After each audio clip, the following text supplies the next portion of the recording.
Берілген тапсырма жалған дүние романындағы ашаршылық бейнесі. Ол ашаршылық оқулықтар жазғандай кездейсоқ қуаңшылықтан немесе жергілікті белсенділер жіберген кейбір қателіктерден емес, тұп-тура сол кездегі Кремльден бастап Қазақстанға дейінгі жүргізген партия жүргізген саясат. Бұл тарих хақиқаты. Ашаршылық кезеңі романда осылай көрініс табады. 1932 жылдың жазғы түрі әлі көз алдында. Қарақалпақтың түстік тұсы, әнеки құмар астында томпиып жетімсіреп қалып бара жатқан киіз үйлер. Бұл күнді Қансұлу өзі ұмытпас. Бір тілім нан үшін өзі өлек төсегін құмар астында тастап, соны Әмудария жағасында Қоңырат деген қалаға қарай шұбырған. Сірә екі дүние дейлі ұмыта қоймас. Қызылқия құмар астында иесіз қалып бара жатқан үлкен ақбоз үйіне қарап, шешесі екеуі қыр үстінде көз жасын сығып тұрды. Ашаршылықтың зардабы тарихи деректері бойынша бұлай көрініс алады. Азамат соғысынан кейін, шаруашылық күйзелістен кейін, осы қолдан жасалған ашаршылықтың зардаптарынан көптеген халықтар, әсіресе балалар мен әйелдер зардап шеккен. Сонымен қоса демографиялық жағдай өте төмендеген, және де халықтың өсуі тежелінген. Көптеген тарихшылардың айтуы бойынша, бұлай өздерінің өз ой толғауларын бұлай айтып кетеді. Егер де осы қолдан жасалған ашаршылық болмаса, осы қазақ халқының саны 60 миллионнан асар еді дейді. Қаншалықты жазуға да, айтуға да тыйым салған мәселе болса, бұл тарихта ашаршылық Голощекинді геноцид деген атауға ие болды. Жалпы осы қазақ елінде болған ашаршылыққа байланысты тарихта неше түрлі деректер кездеседі. Негізінен шетелдік тарихшылардың пайымдауынша, осы кездегі ашаршылықтың басты себебі сол замандарда болған қуаңшылық деседі. Және де осы кезде біздің айта кететін бір нәрсеміз, сол заманда болған қуаңшылық жұттың болуын Голощекин өзін ақтау үшін ойлап тапқан көзқарас деседі. Және де сол кездерде Голощекин тұрғын үй салудан қарағанда мал қоралар салуды қолға алғызған болатын. Өйткені ол малдарды мал қорада ұстаса, қазақтар отаршылдыққа үйренеді деп ойлады. Бірақ отаршылдыққа үйренудің орнына керісінше малдардың арасында түрлі індеттер, жұқпалы аурулар тарады. Және де осы сол заманда мал шаруашылығы дамымағанда, және де мал дәрігерлері дамымаған заманда адамдарға да жоқ, адамдар арасында да түрлі аурулар пайда болды. Осы ашаршылықтың басты салдарын ұжымдастыру 1929-31 жылдардағы ұжымдастыру кезеңінің төрт себебі бар. Бірінші себебі Голощекиннің ұжымдастыру атты идеялық саясаты, екінші себебі ауа райының қолайсыздығы, үшінші себебі жиналған барлық егін шаруалардан тартып алынды, төртінші себебі азық-түліктің экспорттық бағасы өсуі. Осы ашаршылықтың салдарлары, бірінші салдары бүкіл Қазақстанды құшағына алған аштықтан республика халқының 6,2 миллион халықтың 2,1 миллион халқы қырылып қалды. Екінші салдары 1 миллионнан астам халық басқа жерге көшіп кетуге мәжбүр болды. Үшінші салдары Біріккен мемлекеттік саяси басқарманың мәліметтері бойынша 3000-нан астам адам ату жазасына кесілді. 13 мыңнан астам адам 3 жылдан 10 жылға дейін бас бостандығынан айырылды. Жалпы республикада 372 көтерілістер мен толқулар болды. Жалпы осы суретте көріп отырғандарыңызда Сталиннің, Лениннің, Голощекиннің кесірінен халқымыздың өз жерлерін тастап басқа жерлерге қоныс аударуы, өздеріне қарсы шыққан азаматтарды ату жазасына кесуін көріп тұрмыз. Осы қолдан жасалған ашаршылықтың кесірінен халқымыз нәубетті жылдарды басынан кешірді. Осы мына суретте көріп тұрғандарыңыздай шаңырақ қанша ортасына түседі, қанша қиыншылық көрсе де сол шаңырақты қастарына тастамай шаңырақтың киелілігін көрсетіп тұр. Осы ашаршылық жылдарында елімізде көптеген аурулар таралды. Соның бірі балалардың іші кебу ауру болатын. Осы көріністе көріп тұрмыз. Жалпы осы көрініс біздің тарихымызда ұлы жұт деген атаумен қалды. Ашаршылық жылдары Шерхан Мұртазаның шығармасында көрініс табады. Ғабит Мүсірепов бастаған 5 адам Голощекинге Қазақстан жағдайы туралы хат жазды. Бұған бірден-бір дәлел осы. Ашаршылықтың ауыр нәубеті халқының басынан өткен ауыр тағдыры, бұның барлығы осы тарихта бесеудің хаты деген атпен қалған болатын. Өте жақсы, иә. Мына суретте көріп тұрғандарыңыздай хат және Сталин, Рысқұлов пен Сталин. Рысқұловтың Сталинге жазған хатында былай делінген: қонысын тастап Қазақстан мен көршілес өлкелерге көшкен қазақтарды мекен-жайларынан келіп түскен.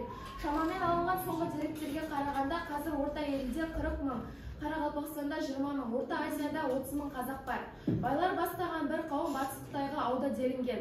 Голощекин Советская степ газетінде 1931 жылы қыркүйектің 1-інде былай деп мәлімет берген: өз ауылынан ешқайда ұзап шықпаған, өзінің көшу жолдарын біле бермейтін қазақ Қазақстанның ішінде бір ауданнан екінші ауданға оп-оңай сырғуда. Орыс, украин колхоздарына кіріп жатыр. Әрине мұндай ауысулар шаруашылықты өзгертеді және де тұрмысты өзгертеді. Біреулер ұлтшылдар бұдан тек бір шаруашылықты кереуін жабырқаңқы жақтарын көреді, ал сөз бар ұлтшылдар бұдан бір ғана нәрсені көреді, ол контрреволюцияны көреді. Бүгінгі ұлттық сана сезіміміздің осыншама құрбандықпен келгенін есте сақтағанымыз жөн болар еді. Осы асыл азаматтарымыздың орындалмаған армандары, үміттері бізге аманат сияқты болып көрінеді. Егер жақсы қорғап шықты, жалған романдағы ашаршылықтың көрінісіне үзілген және 31-33 жылдардағы ашаршылықтың зардабын алды. Екінші пайызға жұмсамыз.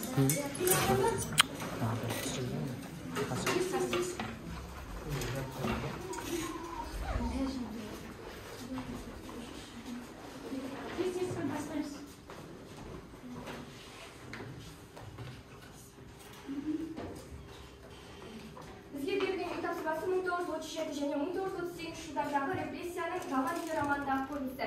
Біз бұл үй тапсырмасының орнында микрофон әдісін қолданған болатынбыз. 1937-1938 жылдардағы репрессия халықтың басына түскен үлкен нәубет әрі қиындық болды. Ол романда былай көрініс табады: едіге өмірге келмей жатып әкесі мен шешесі бұл шмерге мен Балқия сұлу тағдыр тәлкегіне ұшырайды. Қылышын сүйретіп қырға келген кеңес үкіметі едігенің әке-шешесін барды деп баспашы деп айыптайды. Ал 1937 жылы НКВД әжесін кеңес өкіметіне тілдегесін деп апарып абақтыға қамайды. Осының нәтижесінде ол бір апта ішінде қайтыс болады. Ал 30 жылдары Хансұлудың әкесін бай деп абақтыға жабады. Оны Құдай қосқан жан шидені халық жауы деген атпен айыптайды.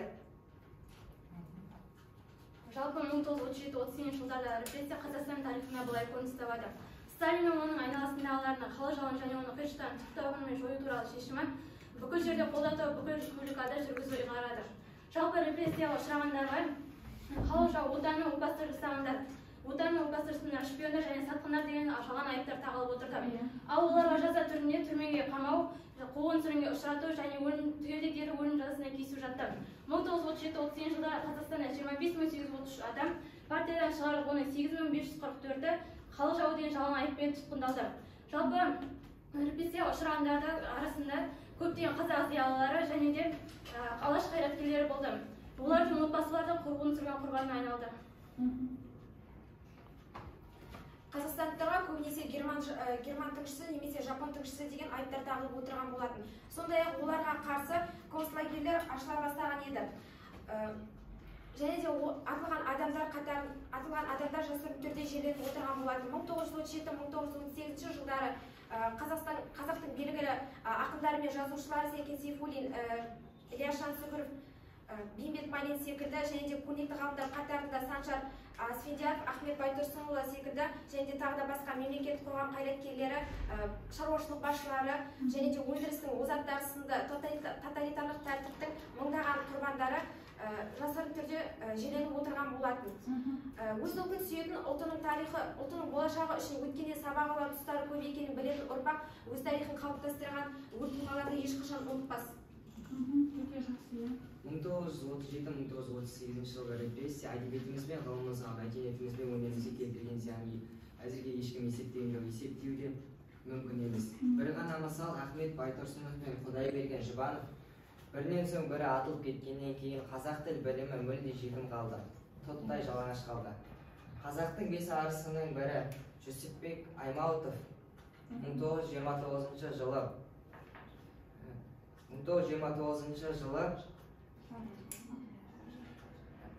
1929 жылы жазықсыз тұтқынға алынып, халық жауы деген жаламен 1931 жылы өлім жазасына кесіледі. Жеке адамдардың құқықтары аяққа басылып, пікір айтқан адамдарды халық жауы деп жариялап отырды. Қазақ зиялылары, сонымен қатар алаш қайраткерлері қуғын сүргінге ұшырап, олардың отбасылары да қудалаудан өтті. Соңғы зерттеулер бойынша 1934 жылғы зерттеулерге қарағанда 3.777.000 адам қуғын сүргінге ұшыраған және олардың 643.000-іне үкім шығарып, 101 қазақстандық бұлаққа жабып 27.000 атылған.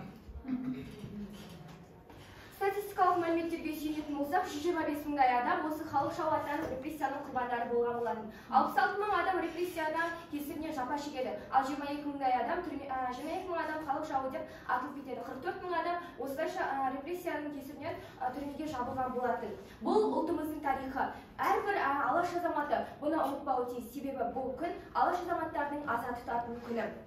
Көзіңді аш, оян қазақ көтер басты, өткізбей қараңғыда бекер жасты. Жер кетті, дін нашарлап, халаман боп, қарағым енді жату жарамасты.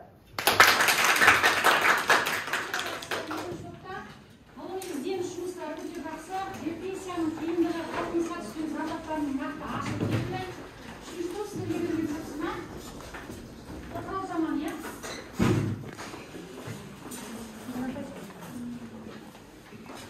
Біздің топқа берілген тапсырма жалған дүние романындағы желтоқсан оқиғасы мен тоқырау жылдарының ақиқаты. Тоқырау жылдарының ақиқаты жалған дүние романында осылай беріледі. Едігенің үмітін бір жылы өсіп тынды, маңдайын жіпсіп сала берді. Қолжазбаңыз туралы естіген, бұл бір халық басына түскен қасіретті жылдар ғой, оны айтар мезгіл емес қой, деді әрбір сөзі ернен әлем үзіліп. Маңдайшаға қадалған хатшы қасын керіп, тағы үнсіз қалды. Әңгіме осымен біткен еді.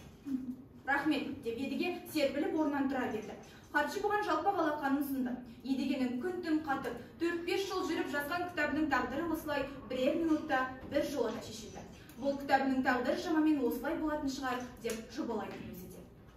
Және 1986 жылғы желтоқсан оқиғасы жалған дүние романында былай көрініс табады. Хансұлу таң алдында тылысып ұйықтап кетті. Түс көрді. Түсінде студент болған Бөпенайын көрді. Түн екен дейді, қала екен дейді, той ма, ойын сауық па? Әйтеуір қаланың қарақұрым жиналған бір алаңында салтанат өтіп жатыр. Шуылдасып ойын сауық құрып жатқан өңшең қылқандай жастар. Арасында Бөпенай жүр. Өрімтал қыз бозбала қол ұстаса жүгіріп, дөңгелене билейді. Хансұлудың жүрегі жарылардай қуанды. О, жасаған. Қызының қатарға қосылған көретіндей күн бар екен ғой. Жаным-ай, күнім-ай, құлыным-ай, енді өліп кетсем де арманым жоқ. Ет бауыр езіліп кетті Хансұлудың. Көзден аққан бақыт жасы омырауын жуды. Бірақ қуанышы ұзаққа созылмады. Алаңда ойын сауық құрып жатқан жастар салтанатының кенет табан асты талқаны шықты. Салбат па, Мелиса ма, әйтеуір бір қара шоғыр қарулы топ әлгі жастар құрамын бықпырт дегендей қылды. Шетінен ұстап жатыр. Қолдарын қайырып жатыр. Сүйрелеп, әлде қайда әкетіп жатыр. 1986 жылғы желтоқсан оқиғасы осылай көрініс табады. Қазақ жастары қазақ халқының мүддесін қорғау мақсатында алаңға шықты. Қазақ жастарының көтерілуі 24 жыл бойы Қазақстан Компартиясын басқарған Дінмұхамед Қонаевтың орнына бір қазақ емес, тіпті Қазақстандағы туып өскен орыс та емес, орыстан Ресей Федерациясынан шыққан Геннадий Колбиннің тағайындалуы себеп болды. Мұның өзі кеңестік одақты демократияландыру және қазақ халқын елді басқаруға араластыру жөнінде, қайта құру жөніндегі және жариялылық науқандарын бастап отырған Горбачевтың саясатына қайшы болатын. Негізінде қазақ жастары оның осы саясатына сеніп, демократиялық пікірін білдіру үшін алаңға шыққан еді. Кейіннен кеңестік үгіт-насихат органдарын бұрмалап айтқандай, ол қазақ ұлтшылдығы немесе орыстарға қарсы дұшпандық емес, дұшпандық пиғылдағы әрекет емес еді. Бірақ Мәскеудегі билік бұны түсінгісі де білгісі де келмей, қазақ жастарының бейбіт саясатын күшпен, қанмен жаншып ойысуға әрекет жасады. Жалпы алаңға жіберілгендерге қарсы сапер күректері және талағыш еттер, өрт сөндіруші машиналар, бронды транспортерлер жіберілді. Қазақ жастары және қыз жігіттер қардың үстіне аяусыз жатқызылып, олардың үстіне өрт сөндіруші машиналар мен суық су құйылды. Көптеген жастар жарақат алды, жүздеген мың адам құрбан болды. Осы оқиғалардан кейін республикада желтоқсан оқиғасы туралы зерттеуге жазуға айтуға тыйым салды. Қазақстан тарихы тұрғысынан алар болсақ, бұл көтеріліс Қазақстанды жіті білмейтін жатшылттық Геннадий Колбиннің биліктен кетуіне түрткі болды. Және де Мәскеу қазақтың ұлттық саясаттағы және ғылымдағы жетістіктерін жою үшін осы жатшылттық бір саясаткерді Геннадий Колбинді билікке әкеліп қойған болатын. Және де бірақ бұған қазақтың жастары, зиялылары бұған жол бермейтін батыл іс-әрекеттерге барды. Желтоқсан оқиғасының бүгінде жүздеген, тіпті мыңдаған қаһармандары бар. Бірақ оның біз екі сипаттағы символдарын айта аламыз. Біріншісі, жазықсыз батыл алаңға шығып, жазықсыз түрде нақақ сотталып түрмеде белгісіз жағдайда көз жұмған Қайрат Рысқұлбеков. Екіншісі, осы алаңдағы шеруді саясатқа көшірген Мұхтар Шаханов. Ол Қазақстан парламентінде оқиғалардың шындықтарын зерттеу үшін комиссиялар құрып, Колбиннің биліктен кетуіне қолынан келгенше көмектесті. Және бұл суретте 1989 жылғы үлкен съезде Кремльде өткен үлкен съезд. Бұл жерде Мұхтар Шаханов қазақ жастарына көрсетілген ауыр азапты және де бұрын соңды қолданылмаған жазалау шараларын қолданғандығын, сонымен қатар тәуелсіздікті аңсап шыққан қазақтардың бұл істің барлық Қазақстан халқына жапқандығын айтып тұрған сәтінен. Желтоқсан оқиғасы қазақтың басын біріктіріп, әрі жұмылған, әрі бақытты сәт кезінде болды. Негізінде осы бүкіл ұлттың саяси сүйегіне таңба түсіріп, әділетсіз шешім қабылданды. Және де осы қазақтардың намысы тапталған сәтте жастарымыз оларға қарсы тұрып, жастарымыз оларға қарсы тұрды. Және де олардың ереңдей еңбегін ешқашан ұмытпаймыз. Тағы да желтоқсан. Тағы да қаһармандарды еске алатын ұлы күн. Бүгінде ата-бабаларымыздың асқақ арманының орындалғанына 30 жыл. Бұл 30 жыл тарих үшін қас қағымақ болып көрінгенімен, желтоқсан көтерілісі бостандыққа, тәуелсіздікке ұмтылған қазақ халқы тарихындағы елеулі оқиға болмақ. Осы азаттық таң ататын күнді сездірген бұл оқиға қашанда есімізден шықпақ емес. Мереке емес жастар қыршын кеткен күн, суық желі желтоқсанның жеткен күн, естен кетпес қайсар қазақ жастардың ұлты үшін жерге қанын төккен күн. Сәл аялдап, тағзым етпей бұл алаңнан өтпеңдер. Желтоқсанның ызғырға тітіркеніп көкпен бел. Бұл жер қалқам асқақ рух жарылысы өткен жер. Қайта оянған ұлт намысы қызыл қанға бөккен жер. Тоңдырды мені, тоңдырды сені, желтоқсан желі ызғарлы.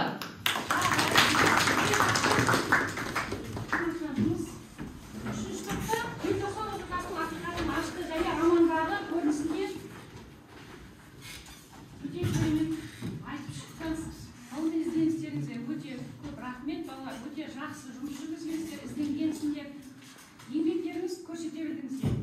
Енді балалар, шындығында да биыл біздің ата-бабаларымыз сан ғасырлар бойы аңсаған арманы тәуелсіздікке 30 жыл толып отырыпты. Тәуелсіздігіміздің тұғыры берік болсын.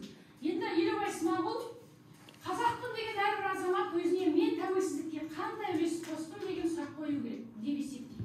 Себебі тәуелсіздік ең алдымен рухани азаттық деген екен. Сонымен балалар,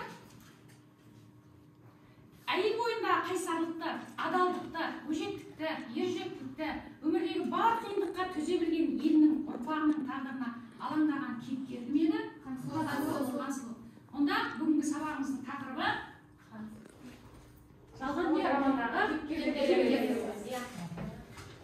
Оқу мақсатымыз көркем шығармадағы кейіпкерлер жүйесін жинақтау мен бағалау арқылы өмір шындығын көрсету. Бүгінгі айтылатын жазамыз балалар.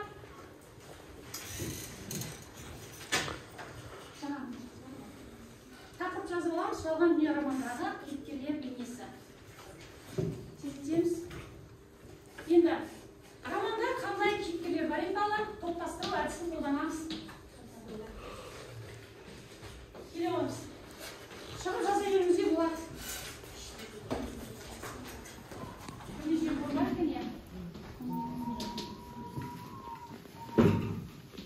Қандай кейіпкерлер сөйлейміз балалар?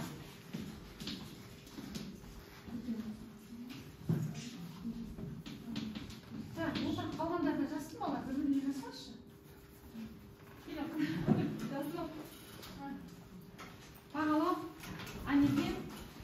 Келе ғой, және кейіпкер қалып қойды ма, бар ма? Я болды па? Лаура? Бөкен айтып жүрген. Және қандай кейіпкер қалып қойды? Ең басты кейіпкеріміз жазбадыңыздар ма еді?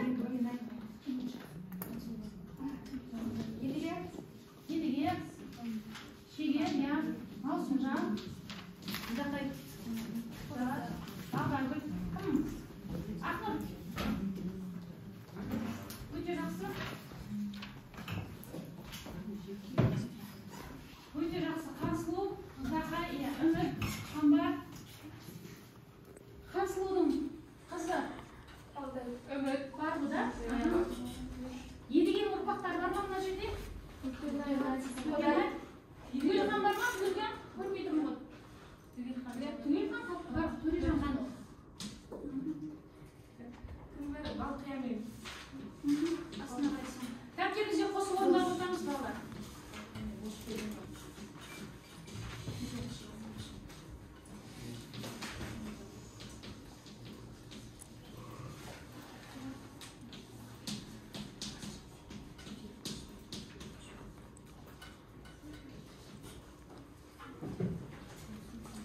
Балалар, енді қазір осы жалған дүние романының сценарийі бойынша кино түсірілген, сол кинодан үзінді көрейік. Разводит они тебя, старый. Эй, что повис на мне? Шевели ногами. Как ты со старшим разговариваешь, сукин сын? Заткнись, ведьма.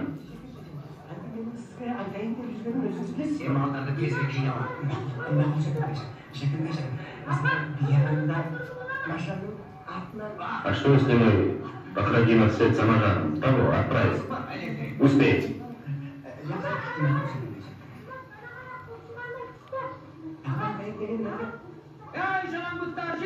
Эй, оборванцы! Пока вы дрыхли, советская власть подумала о вас. Вот постановление отбирать скоту баек кулаков. Конфискация называется, так что не зевайте. Вот уж кто кулак, так это алкаш. Иди-ка сюда.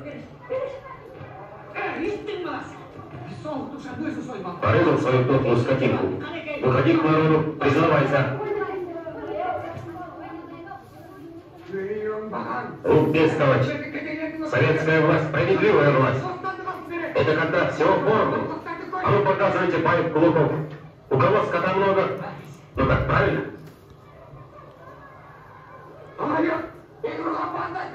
А до разглядена я все равно доберусь, слово даю.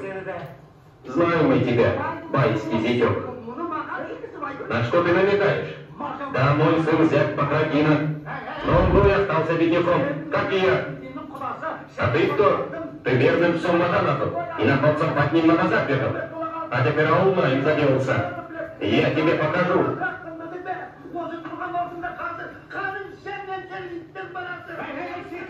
Только со всеми женой делится, вот и он знает. Ай, молодец, старуха, убила, неужели степи? Ты из-под кого меня вытаскивала, старая ведьма?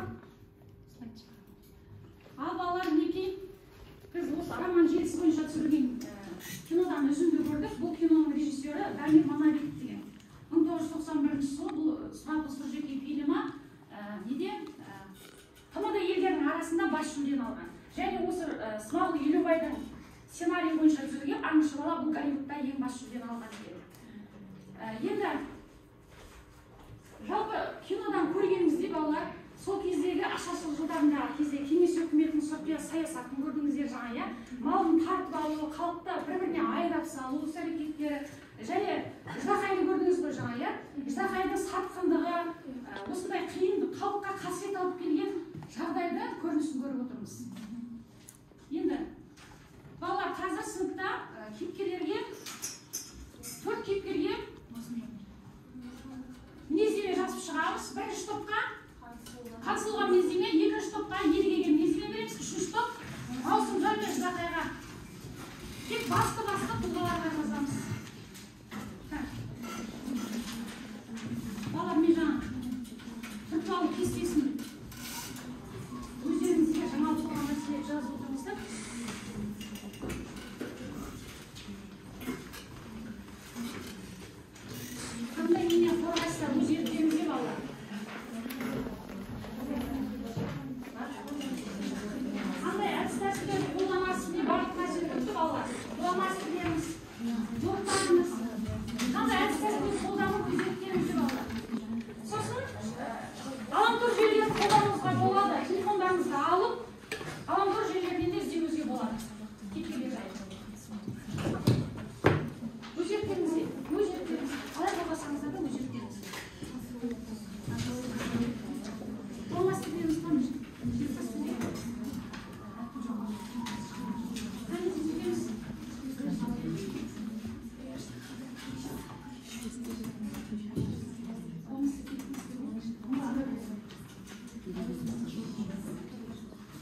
жағы өзіндік ой тұжырым жасайсыңдар. Егер өзіңіз көзқарастарыңызды біліп,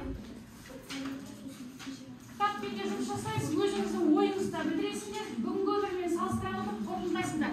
Бүгінгі өмірде жағдаймен салыстырамыз.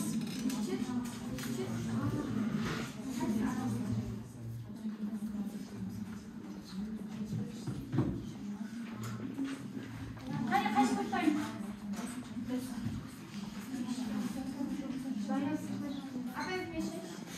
Келем. Бұндай әдіс Біздің топта мен топ болып ақылдастық және мен қорғаймын. шағын.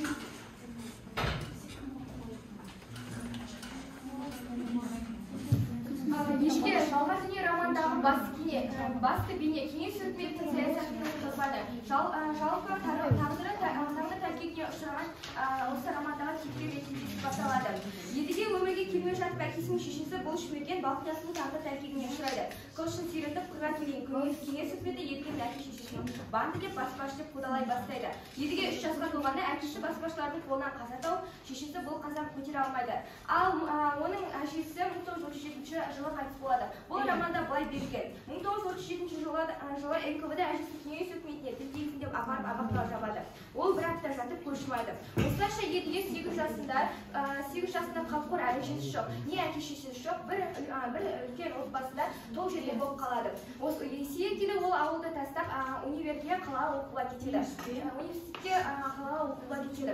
Осылайша ол Маусымжанды кездестіріп, Маусымжан екеуі үйленеді. Маусымжанның көзінше едігенің бейнесі романтикалық бейне түрінде сомдала бастайды. Бұл романда сомдала бастайды. Және де едіге өмірде өте ақылды әрі зерек болады. Бұл романда былай көрсетілген. Едігеден зерде десе зерде, алдан қойған мақсат десе мақсат бар. Дегенмен де бірнеше жылдардан кейін Маусымжан осы едігенің қыңыр мінезін байқай бастайды. Романда 40 кісі бір жақ, қыңыр кісі бір жақ деген дәл сен екенсің деп Маусымжан едігеге сөйлейді. Яғни едігеге сөйлейді. Сонымен қатар осы едігенің өте қарапайым және байлыққа қызықпайтын романда көрсетілген. Яғни едігенің байлық, мансапқорлық, тоғышарлық дегеннің бәрі итжемге апарып тастайтын философиясы бұған қызық, ерекше көрінетін. Яғни бұл жерде едігенің мансапқор еместігін және де байлыққа қызықпайтынын көрсетеді. Және де бәрімізге белгілі ол едіге өзінің романын жазбақшы болады. Дегенмен де 40 жасқа дейін ол өзі қалайтын шығарманы жаза алмайды. Осылайша бұл романда былай берген. 30 жылдардың ашаршылығы туралы едіге роман жазып бастайды. Ол ашаршылық оқулықтар жазғанда кездейсоқ қуаңшылықтан немесе жергілікті белсенділер жіберген кейбір қателіктерден емес. Тұп-тура сол кездегі Кремльден бастап Қазақстанға дейінгі партия жүргізген саясаттан болған дегенді айта бастайды. Бұл сөзді естіп Маусымжанның төбешасы тіктіреді. 3-4 жылдан кейін ол едіге өзінің романын бітіреді. Дегенмен де бұл редакциядан өтпей өмірге келе алмай қалған сәбидей романы жарыққа шықпай қалады. Өте жақсы. Келесі топ сізге айтып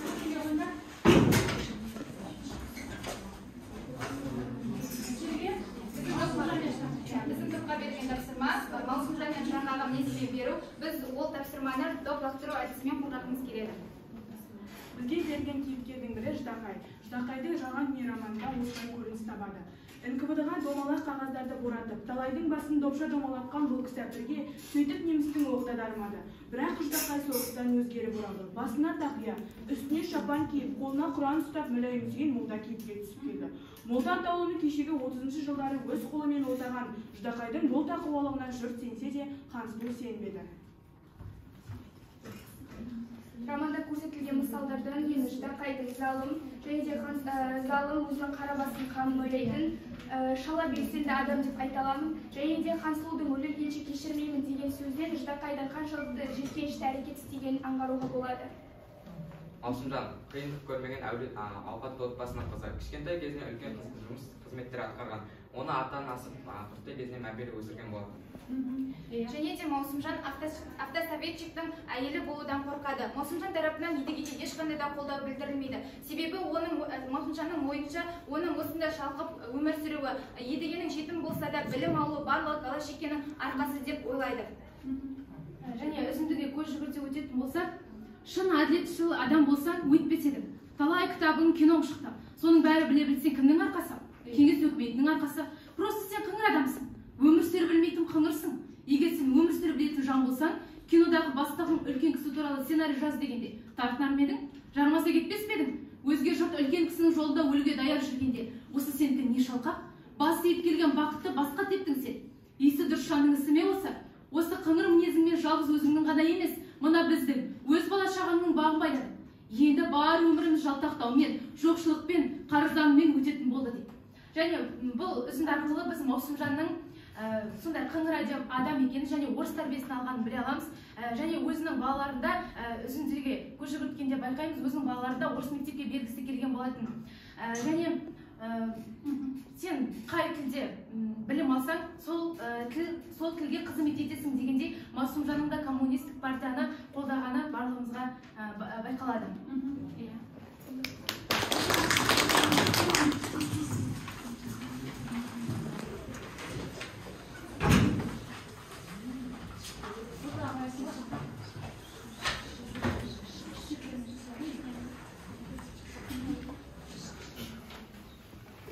Бізге берілген кейіпкер Хансұлу болатын, осы топтастыру әдісін қолданған болатынбыз.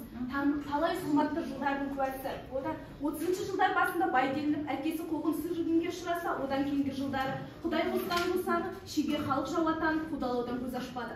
Соғыс тұсында тірі жесір Хансұлудың мойнында шегенің кәрі шешесімен шиеттей жас балалар қалды. Соларды аш-жалаңаш қылмайын деп Хансұлу қолына ақ таяқ алып қысы жазы қой соңында солпақтады. Шолақ белсенді ждақай шегенің басын түрмеге тығып тастап, енді оның панасы салған жас жары Хансұлуға қол салғысы келді. Негізінен Хансұлу кішкентай кезінен бастап халық жауының қызы атанып қудалауға түсті. Байланыс болды, иә? Ертең келе тұрмысқа шыққанымен де 31-33 жылдар репрессияның кесірінен және де ждақай сынды шала белсендінің кесірінен шеге атты жарынан айырылып қалады. Және де соғыстан кейінгі жылдарда шеген осы мазағы мен қорлығына төтеп береді. Хансұлу кенет жанына келіп сүмеңдеп отыра берген бір шалдың елесін байқады. Ждақайдың неге келгенін іші сезе қойды. Тағы да кешірім сұрау ниеті. О, Жәдігөй, шегенің басын жұтқан кәззап, Шібірге шегені бір емес, бірнеше рет айдатқан кәззап осы Хансұлудың өмірін тозақ еткен Жәдігөй. Негізінен Хансұлу осы ұлы мен қызының қызығын көрем деген сәтінде ұлының жұмыстан босатылуы, сары уайымға салынуы, және де немере қызының тағдырына алаңдау, қабағының қарс етіп өмірден өтуі бұл талай зұлматты жылдардың куәсіне дәлел. Мен Хансұлудың ержүрек пен адалдық символы ретінде бейнесін алдым және романда дәлел ретінде осыны оқып кеткім келеді үзіндіні. Бұл жарық дүниеде сондай сұрқия заманның табанында иленіп, тозағында қақталған жанның бірі Хансұлу болса, ол байғұс неге бұл еттірілсін? Ол бұған құтылғанда шүкіршілік етпеуге тиіс. Марқұмның өмір бойы шырыл қаққан шыбын жанын жай тапса, о дүниеде енді ғана жай тапқан шығар, мәңгілік тапқан шығар. Мен бұл үзіндіде және жалпы өзімді айта кетсем, Хансұлуды ержүректі адам және адалдық символы деп аламын, және де үлгі тұтамын өзім. Себебі Хансұлудың жолында қаншалықты қиындықтар болса да, ол берілмеген, қандай да өзіне мақсат алдына қойса соған ұмтыла берген, қаншалықты қиындықты көрместен бөлек, ол өзінің балаларына бәр деген істеп жеткізуге тырысқан өте батыл қыз деп санаймын. Елдің ұрпағының тағдырына алаңдайды, бұл романда былай көрініс табады. Хансұлу таң алдында талықсып жатып ұйықтап кетті, түс көрді. Түсінде студент болған бөпен айын көрді. Ет бауыры езіліп кетті, Хансұлудың көзден аққан бақыт жасы омырауын жуды. Бірақ қуанышы ұзаққа созылмады. Солдат па, милиция ма, әйтеуір біреуі бір қары шулап, топ шетінен ұстап жатты, қалдырап жатты, біреулер әкетіп жатты. Осы көріністе біз Хансұлудың елінің және де ұрпағының тағдырына алаңдайтынын көре аламыз. Себебі бұл желтоқсан оқиғасының көрінісі осы романда бейнеленген болады.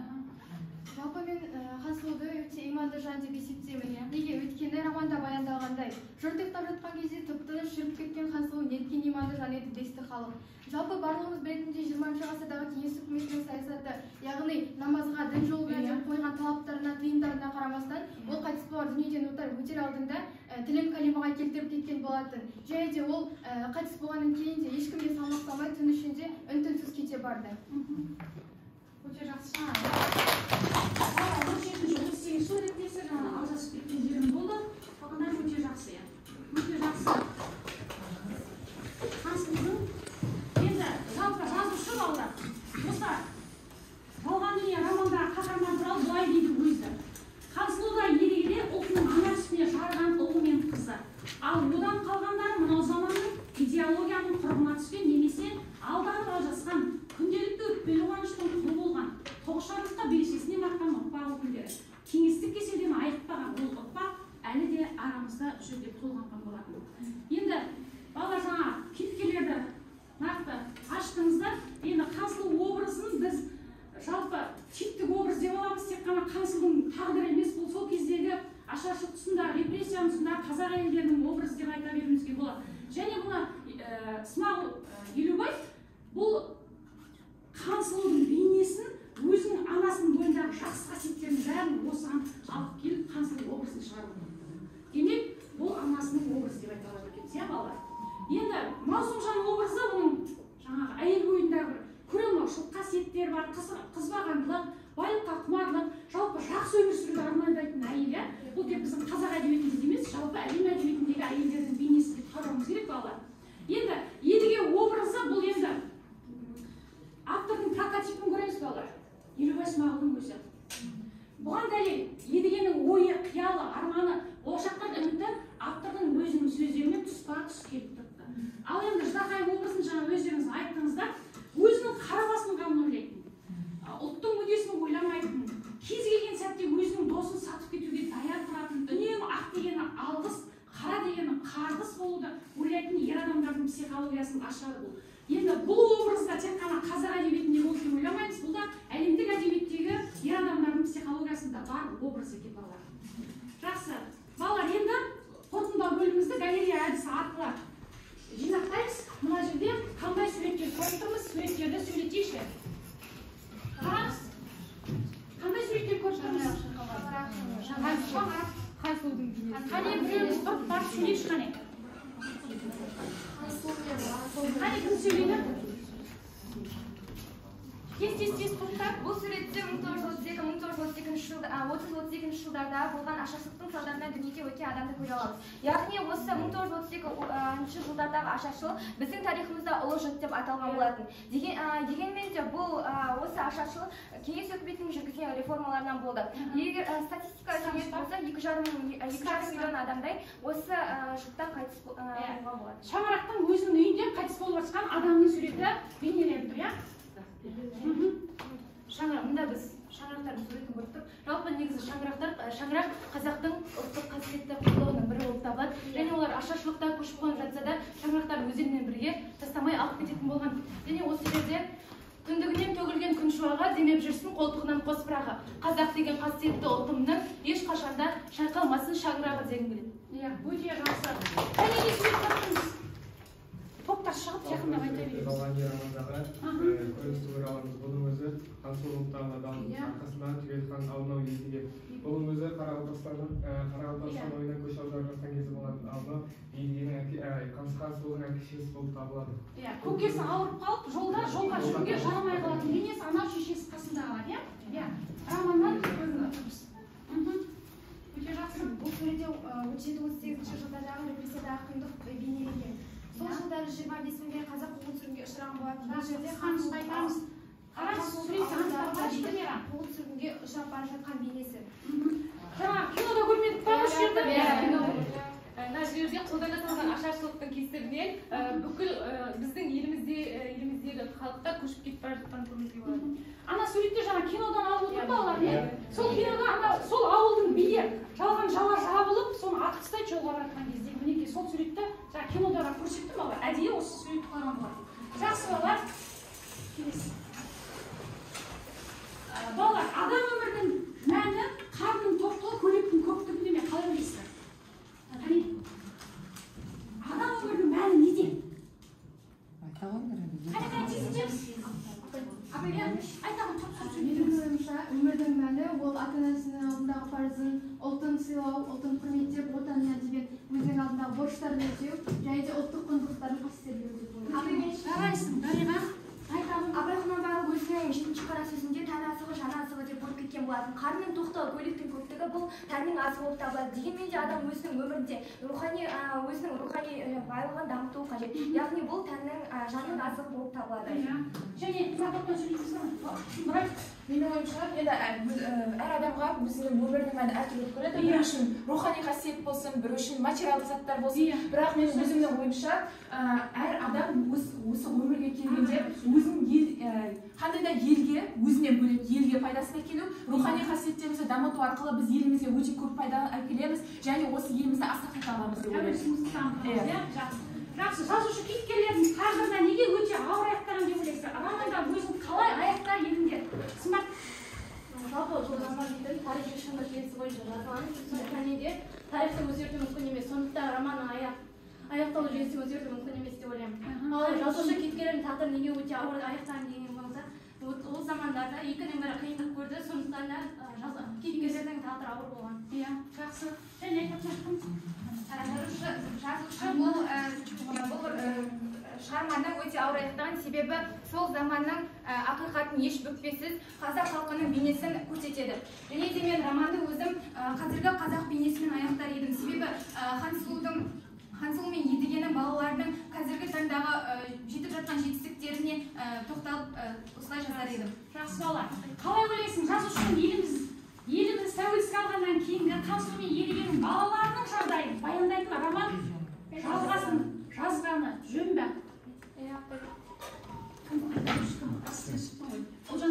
Едігенің және де бұл ұрпақтардың романы және де бұл жазылуы дұрыс еді. Себебі желтоқсан оқиғасы көрінісі бейнеленгеннен кейін толығырақ романда бейнеленуі керек еді.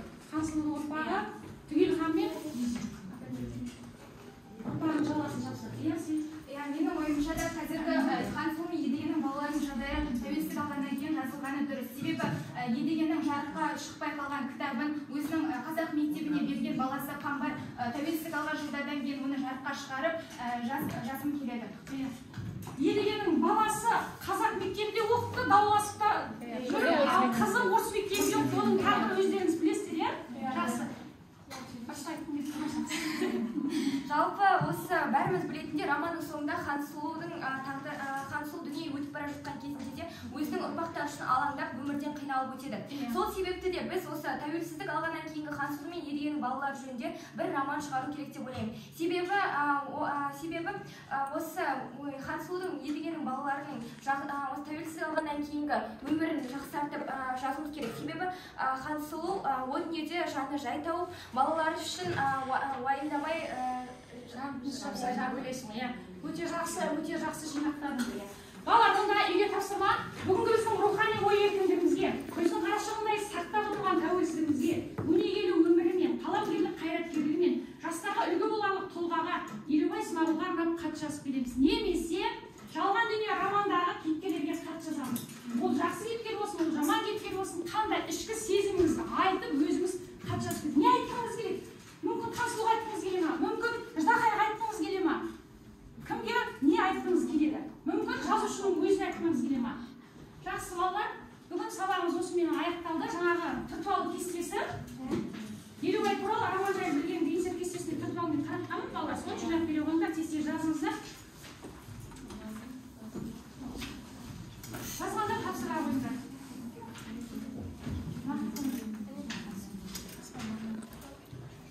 Сендер үшін жаңалық болған нәрсені жазсаңшы. Естімеген сіздер іздемеген кезде естімеген нәрсе болды ма?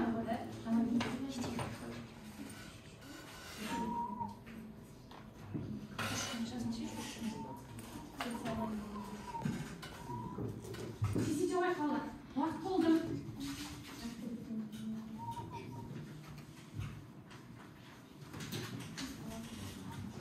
Бұл жақсы. Сау болыңыздар. Уақыт өтіп кетті қалды. Жақсы. Осы топта, осы үш топтың да жұмыстары өте мықты. Үй жұмыстары әсіресе ғылыми жұмыстарыңыз, ізденіс жұмыстарыңыз өте керемет өтті. Екінші тапсырмаларыңыз да өте жақсы болды. Стикерлер қанша топта? Нешеуден бар еді? Жаңа екінші жұмысымыз біздер стикермен таратқан болатынбыз, иә? Сіздерде екеу, сіздерде екеу, сіздерде үшеу, біреу, сіздерде екеу ма? Кімге берілмей қалды ғой? Соңғы шыққан саған берілмей қалды, иә, байқап тұрмын, иә. Өте жақсы. да дайындықтарыңыз болды балалар, іздендіңіздер.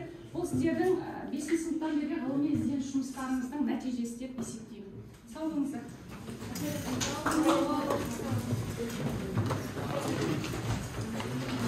Жастайын